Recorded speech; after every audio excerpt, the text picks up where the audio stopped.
Hi hello ನಮಸ್ತೆ. ನಾವಿವತ್ತು ಬಂದಿರೋದು ತಮಿಳ್ನಾಡಲ್ಲಿ ಲೊಕೇಟ್ ಆಗಿರೋ ವೇಲಂಗಣ್ಣಿಗೆ. ಫಸ್ಟ್ ನಾವು ಚರ್ಚಿಗೆ ವಿಸಿಟ್ ಮಾಡಿ ನೆಕ್ಸ್ಟ್ ಎಂಟ್ರಿ ಕೊಟ್ಟಿದ್ದೆ ಬೀಚ್ ಸೈಡ್ಗೆ.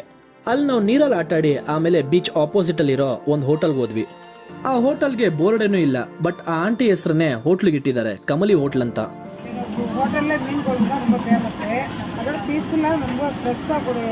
ನಾವು ಹೋಗಿದ್ದ ಟೈಮ್ಗೆ ತುಂಬಾನೇ ವೆರೈಟಿ ಸೀ ಫುಡ್ ಇದ್ವು. ಯಾವ್ದಾವ್ದಂದ್ರೆ ಬಾಂಗ್ಡ, ಅಂಜಲ್, ಟೈಗರ್ ಪ್ರಾನ್ಸ್, ಆಕ್ಟೋಪಸ್, ಸ್ಕ್ವಿಡ್, ಇನ್ನು ಹೇಳಕ್ ಹೋದ್ರೆ ಬೇಜಾನ್ ಲಿಸ್ಟೇ ಇದೆ ಗುರು.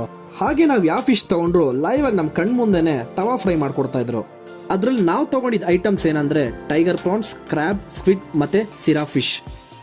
ಅದ್ರಲ್ಲೂ ಸಿರಾ ಫಿಶ್ ಅಂತೂ ಉಪ್ಪು ಖಾರ ಸಕ್ಕದಾಗಿ ಹಿಡ್ದಿತ್ತು. ಸ್ಕ್ವಿಡ್ ಅಂತೂ ಹೇಳೋದೇ ಬೇಡ, ಬೇರೆ ಲೆವೆಲ್ ಆಗೇ ಇತ್ತು. ನಾನ್ ವೇಲಂಗಣ್ಣಿಗೆ ಬಂದಾಗ ಈ ಐಟಮ್ಸ್ ನಂತೂ ಮಿಸ್ ಮಾಡೋದೇ ಇಲ್ಲ. ಇನ್ನು ನೀವು ಯಾರ್ಯಾರು ವೇಲಂಗಣ್ಣಿಗೆ ಬಂದಿದ್ದೀರೋ, ಇಲ್ಲಿ ಯಾವ ಸೀ ಫುಡ್ ತಿಂದಿದ್ದೀರಾ ಅಂತ ಕಮೆಂಟ್ ಸೆಕ್ಷನ್ ಅಲ್ಲಿ ತಿಳಿಸಿ. ಹಾಗೆ ಲಾಸ್ಟ್ ವಿಡಿಯೋಗಂತೂ ನೀವು ಸಬ್ಸ್ಕ್ರೈಬ್ ಆಗಿಲ್ಲ, ಈ ವಿಡಿಯೋಗಾದ್ರೂ ಸಬ್ಸ್ಕ್ರೈಬ್ ಆಗಿ ಫ್ರೆಂಡ್ಸ್.